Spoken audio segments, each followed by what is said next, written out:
This is Gay Rage, usually known as Gay Pride, and I'm Pete Wilson.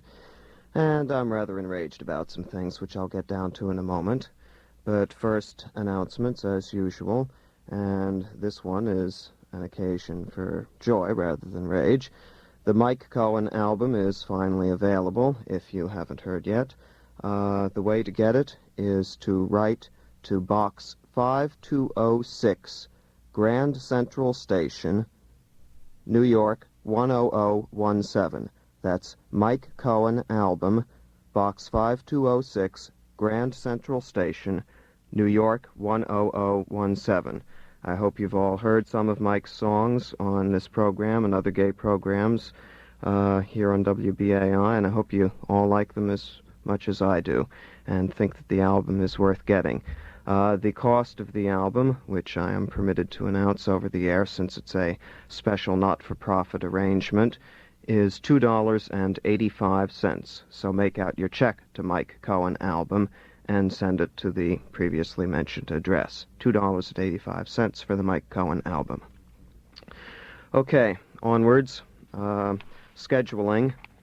Scheduling, as you may know, has become quite confused during the months of July and August, and I'm not really going to try to straighten it out for you here and now, except to say that the gay men's programs and the gay women's programs are alternating with each other during the months of July and August. Heaven knows what will happen in September. We'll have to work that out sometime around the end of July.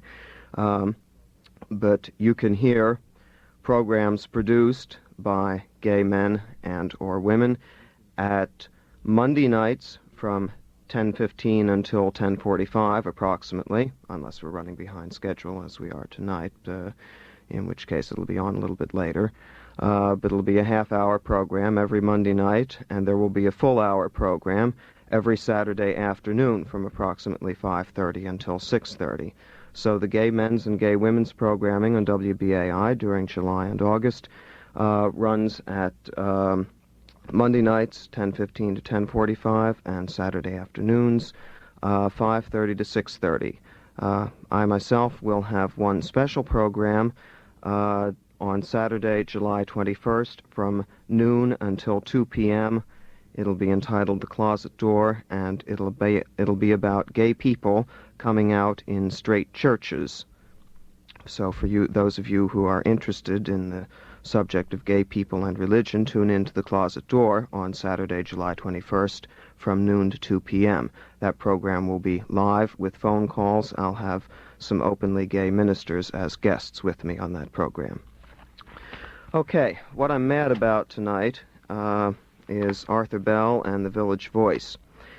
Gary invited Arthur to come up here last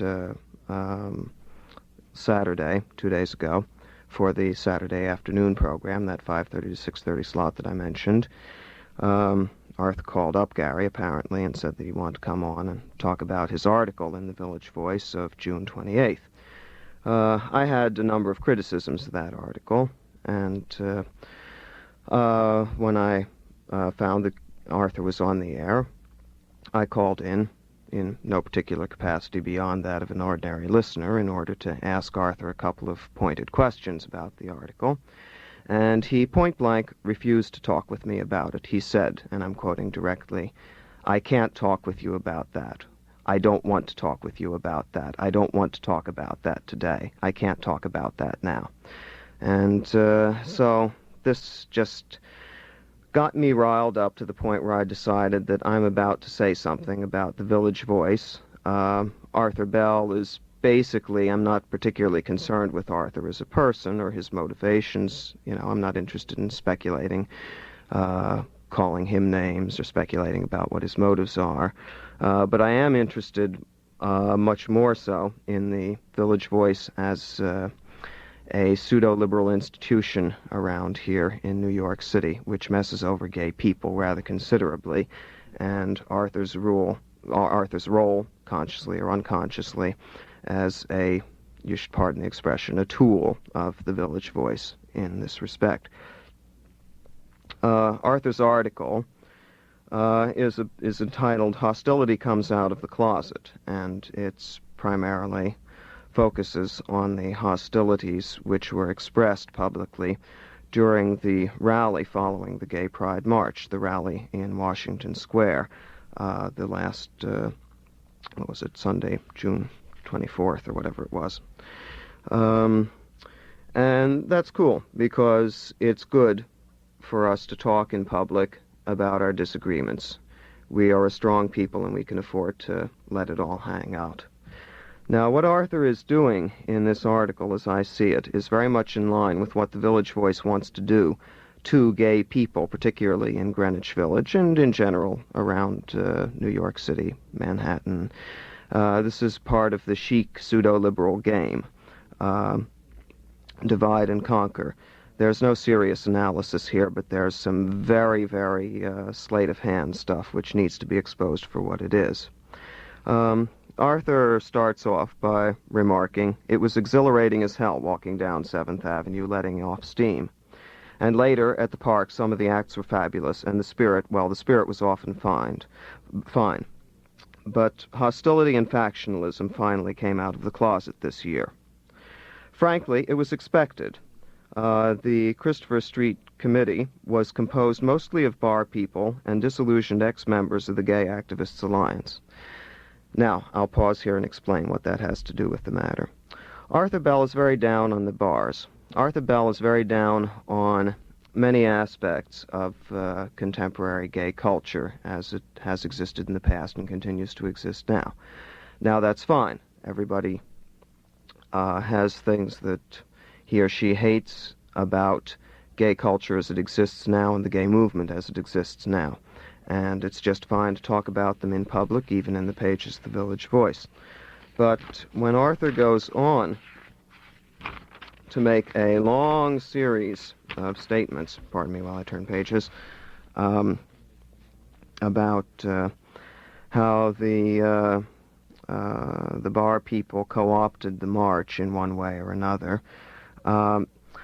he says, quote, "To the liberationists, the setup was a mockery, showtime, promo time, with gay liberation as a byproduct." Now that's very interesting. Arthur has taken it upon himself. That opinion in itself is a perfectly valid opinion. I don't happen to agree with it, but let that aside. He's taken it upon himself to say who the liberationists are in the gay movement. The liberationists are the people who have a certain point of view, who share Arthur's line about the gay movement. And later on in the piece, after he has gone on for several paragraphs about the bar people taking over the march, and then gone on about the hostility that ensued during the rally between Sylvia Rivera, the founder of Street Transvestites Action Revolutionaries, and Jean O'Leary of Lesbian Feminist Liberation. He says, after describing all of that hassle, "Ironically," I'm quoting, "when a straight woman, Bette Midler, finally appeared to sock across the song Friends, she acted as a momentary pacifier. Hassles and divisions were forgotten, and the crowd swayed and clapped in celebration. The whole thing with the bars and the baths and the women and the transvestites and the ideologies and the middle class is so complex. There are really no heroes and just one or two villains." This is where I started quoting at Arthur during that Saturday afternoon.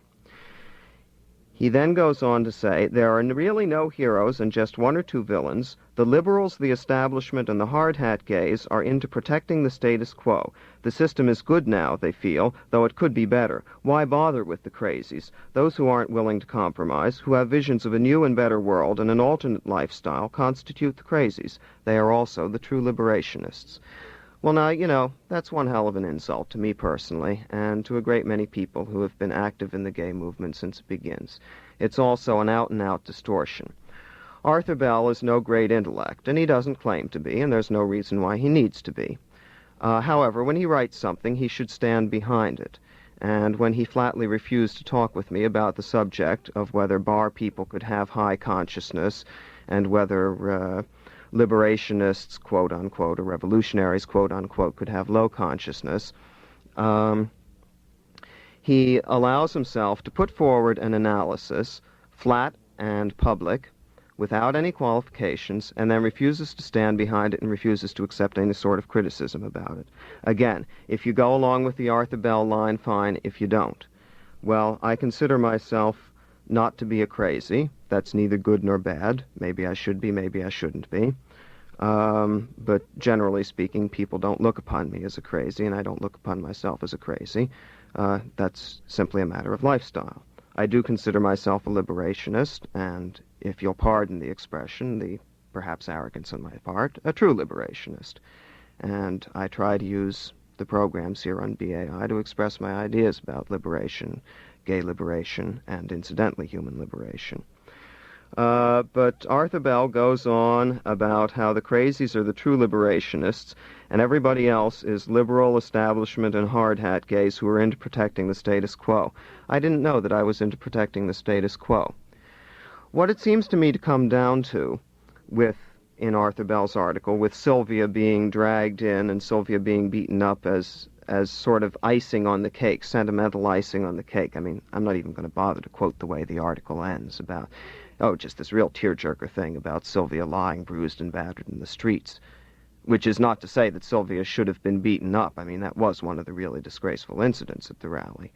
But the way Arthur Bell uses it, he carefully ties all this stuff together about the bars and about beating up Sylvia so that you get what I think, and this is the point, the quintessential Village Voice image of what the gay movement is all about. And that is to say the Village Voice and the Greenwich Village pseudo-liberal establishment, as represented particularly by people like Mary Parrott Nichols, who's one of the editors of the Village Voice and whose anti-homosexual stands in her columns in the Voice have been unbelievable. They don't like noisy, rebellious, defiant homosexuals on the streets of Greenwich Village. They don't like us making noise up and down Christopher Street. We are invading their enclave from their point of view, and they don't like it.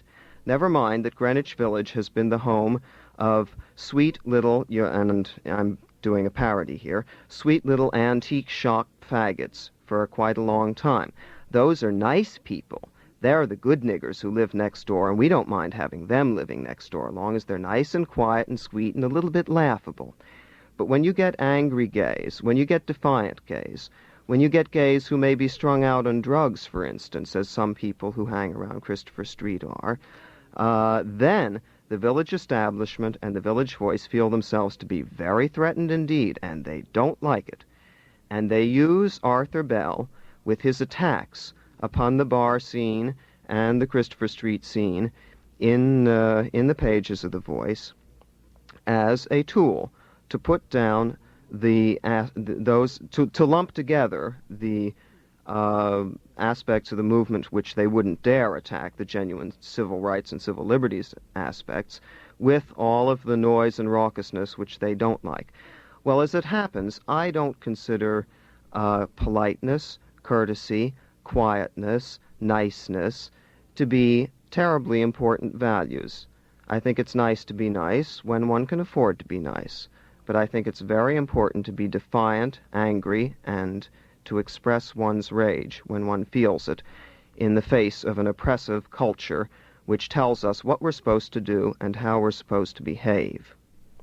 And I think that Arthur Bell has put himself in the position, for whatever motives, as I say, I don't question his motives. For all I know, he's as sincere and as honest as anybody, of saying what the gay movement is supposed to look like.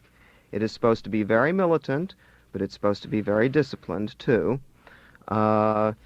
It's a damn shame that Sylvia and the women are at each other's throats, but Arthur Bell doesn't see fit to mention what the main problem, in my mind, is, which is, at that rally, that many of the gay men there simply didn't want to hear from nothing about Sylvia Rivera and the transvestites, or about the lesbian feminist collective's feeling about transvestism. They just booed down both Sylvia and Gene O'Leary. So there were a lot of letters the next week, and some of them have some good points, and some of them have some bad points. One in particular about 20,000 disciplined orderly marchers strikes me as being particularly offensive. That's from a gay person. Gay people can be offensive to gay people, by the way. Let's not forget that.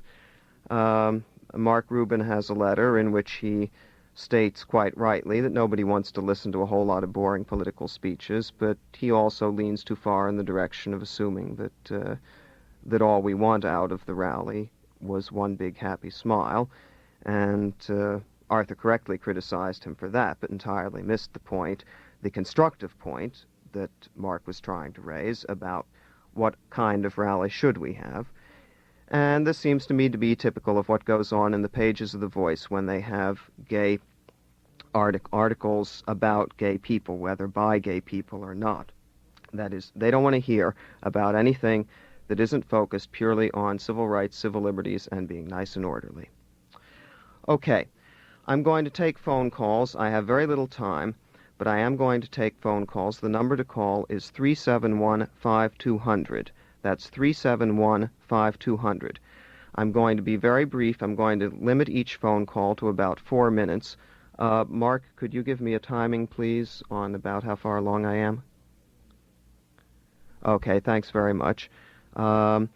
If people call in with things which I don't feel like discussing, I'm just going to cut you off, or I'll say, get to the point, or I'll cut you in 25 words or less, or I'll cut you off.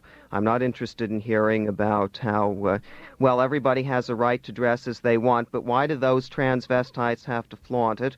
Or why do those women have to go around in public being so anti-male? I'm not interested in talking about that sort of nonsense. I've talked about it before, and I'll talk about it in the future. Okay, I see the phones are lighting up, so let's take the first call. Hello, am I on the air? Yeah, WBAI, you're on the air. Hi. When Sylvia was trying to march in the parade with her banner in front of the regular Christopher Street banner, she was not allowed to by the marshal of the parade. And that started a very ugly incident, and nobody reported that. And I think that should be pointed out, that it was so disciplined, the parade. And this is my own criticism. I think it should be cleared up. And there was a real fist fighting, and it was really ugly. And I don't see why it was so strict that if somebody wanted to march in front of the Christopher Street banner, that they couldn't have done it. I felt that this was a totally intolerant act, regardless of who Sylvia was or what. If somebody wanted to have the freedom I thought it was like almost fascistic in her not being allowed to march. And there wasn't one big happy smile and one big happy thing. People were I thought, a great feeling of alienation at the thing. It was a lot of, unreal, false smiles, and we have a lot to go. But I agree with what you say, and I'm glad you did this program, so I'll let other people talk. Okay, thanks a lot. Right. The number to call is 371-5200. WBAI, you're on the air. Hello there. Yeah. I think people have a right to be on the street, Like, people are either in their house or on the street, and nobody should say that you're not allowed on the street. And that's all I think. Uh-huh. Thank you very much. Have you been on the street yourself, by the way? Have I been on the street? Yeah. Yeah. Would you like to describe, for just very briefly, I'm sorry, but just what your experience, like one typical experience on the street? Have you come into hassles with straight people on the street? No, I haven't had any hassles. Mm-hmm. That's all I wanted to say, so thank you for talking. Bye-bye. Okay, good. Thanks a lot. The number to call is 371-5200. Next call, WBAI, you're on the air. Good. First time calling. Okay, thank you. Go ahead. Yeah, so are you associated with any of the gay groups? Me personally? Yes. No, I'm not. Oh. I'm a counselor at Gay Counseling. Oh, yes. Have you have college education, perhaps? How far in college or graduate? What does that have to do with the price of eggs? Well, are you available for perhaps call? Beg pardon? Are you available for a girl, No, I'm sorry, I don't know what you're talking about. Well, okay, that's all right. Okay, I'll go on to the next call if you don't mind. WBAI, you're on the air. Hello? Hello, WBAI, you're on the air. Hello? Hi, Pete. Yeah, you're on the air. I agree mostly with what you say. If there was one thing that bothered me, though, and that was our that making a lot of noise seemed to be tantamount to to being right on. I've spent a lot of time on Christopher Street, and I am offended by the staggering downer freaks and the people who whoop and holler at all hours of the morning. And if I lived on that street, and I would be throwing things at them. And I'm gay, and I'm proud. I don't think keeping people awake at night is any sign of gay pride. On the other hand, I think it was Saturday night, I was there, and someone threw water down from an upper story onto someone who had not been making noise, probably just standing in the doorway or something. And he started yelling. Uh-huh. And he started making a lot of noise, and I think that's perfectly justified. But people just making noise just to make noise, I don't think that's cool. It was pointed out. The only thing I could find wrong with what you said, unfortunately. This brings up a point which I hadn't mentioned earlier. One of my friends points out that there are, roughly speaking, two rather different and separate gay populations who hang out on Christopher Street. There is the regular bar and cruising population, and there is also the regular sort of stoned, freaked out population. Both of them can be fairly noisy. Both of them can be fairly quiet. What I've suggested is that the noise which is made, whether objectionable or offensive or not, either to straight or gay people, is consciously or semi-consciously a sign of defiance and a reaction to oppression. Why keep other gay people awake to be defiant? If you lived on Christopher Street, would you want to be kept awake at night by people shouting in the street all night? No, quite correct. I would not. What does it prove? What it proves to me. Signs of defiance end up with us not getting any sleep and us attacking each other, then it's going to all fizzle out because we're all going to fall over. We're going to be so tired and beaten by each other.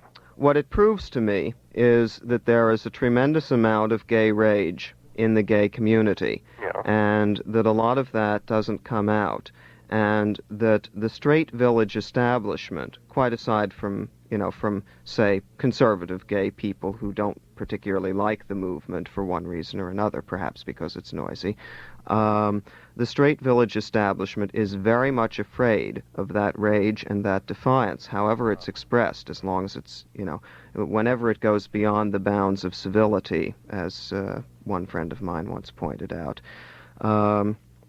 And it seems to me that where it's at, for straight people who consider themselves to be liberals, if they're going to live up to that name, which is a proud name, incidentally, the word liberal means a lot, used to, and where it's at for the gay community is to see that rage and that defiance is recognized at its roots, the roots being the kind of oppression that gay people go through all the time. And until the straight community and the Village Voice, as exemplified by Mary Parrott Nichols and other people, start talking about the real oppression of gay people, and until we get lots of articles about that, and not just Jill Johnston's column, magnificent as it is every week, nevertheless, it does not cover the entire ground of the things which need to be covered, and there needs to be a lot more in the Village Voice about it. And as I've said before, Arthur Bell is obviously being used as a token and a tool for the Voice and for the liberal establishment not to come to grips with what needs to be done in order to make the gay community and the gay people on Christopher Street proud and not defiant, because they no longer need to be defiant. At this point, they need to be defiant. Yeah. Okay, I'll get off. Okay, thanks a lot. Bye. The number to call is 371-5200, and Mark, give me a time signal also. Okay, thanks. This is WBAI in New York City. WBAI, you're on the air. Turn down your radio, please, and come to the phone.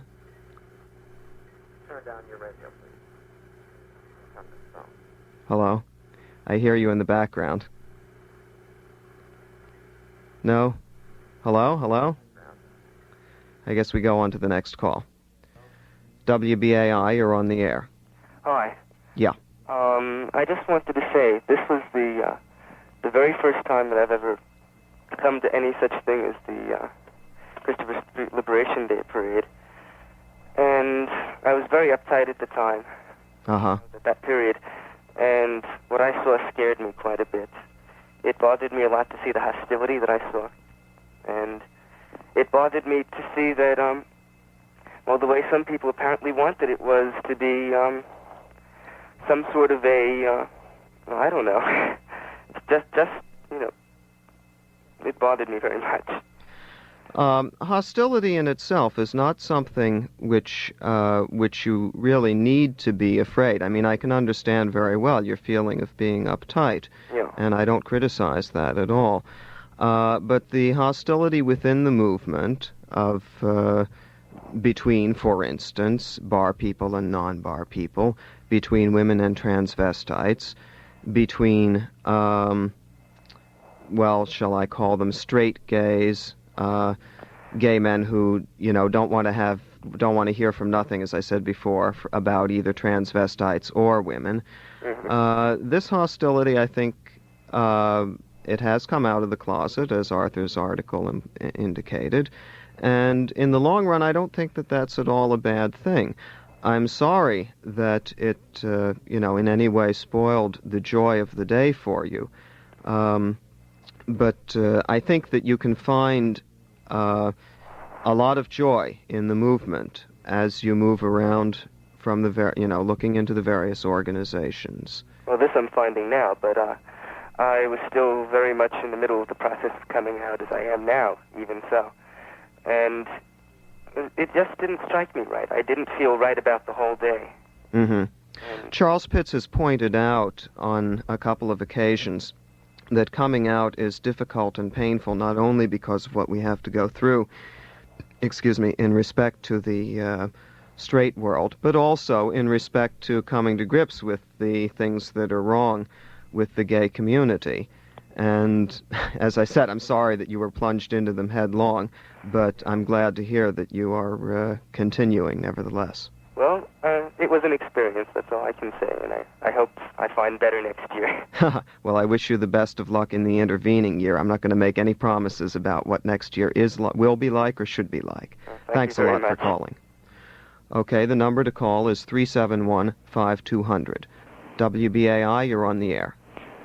Yes, I'm not so sure that I heard your entire program, but I have heard you before, and on this program I heard you relating your feelings about the Village Voice and Mary Nichols, which I entirely agree with. But I was somewhat surprised that you didn't deal more with what I felt is a much more important issue, and that is the fact that the hostility, as the other caller referred to it, was so poorly received in the crowd, and that the things that were at work there, in other words, the lack of acceptance or understanding or willingness to listen of the crowd. Yeah, that's a very good point. No, I made that partially, perhaps not quite clearly enough, but as I remarked, a lot of the gay men in the crowd didn't want to hear about it, and they didn't want to dig into things. Incidentally, as far as that is concerned, Arthur did remark, and I'm glad he announced it on the program of Saturday afternoon, that there is going to be a special panel on the subject of feminism and transvestism, which will be at the Gay Activists Alliance Firehouse. And, when will it be? That'll be on Thursday night. I believe it's at 8 p.m. And people who want to check that out can just get the phone number from information, call information, and ask for Gay Activists Alliance in Manhattan. I felt that it was, for me it was a consciousness-raising experience, to hear not only what Sylvia said, but also what Gina Leary said. Right. Because I can very much, I can understand what Gina Leary was saying. I was with two friends. I'm sorry. I'm afraid I'm going to have to cut you short Okay. because I'm running out of time on the program. I'm glad of the points you've made, though. Okay, fine. Thank you. Okay, thanks a lot for Bye-bye. calling. I'm sorry I won't have time to take any more calls, and I want to thank you all for calling in, though, and making such good points and not hassling me. It was a good program, and you made it good for me. The program has been Gay Pride, and I'm Pete Wilson. Good night.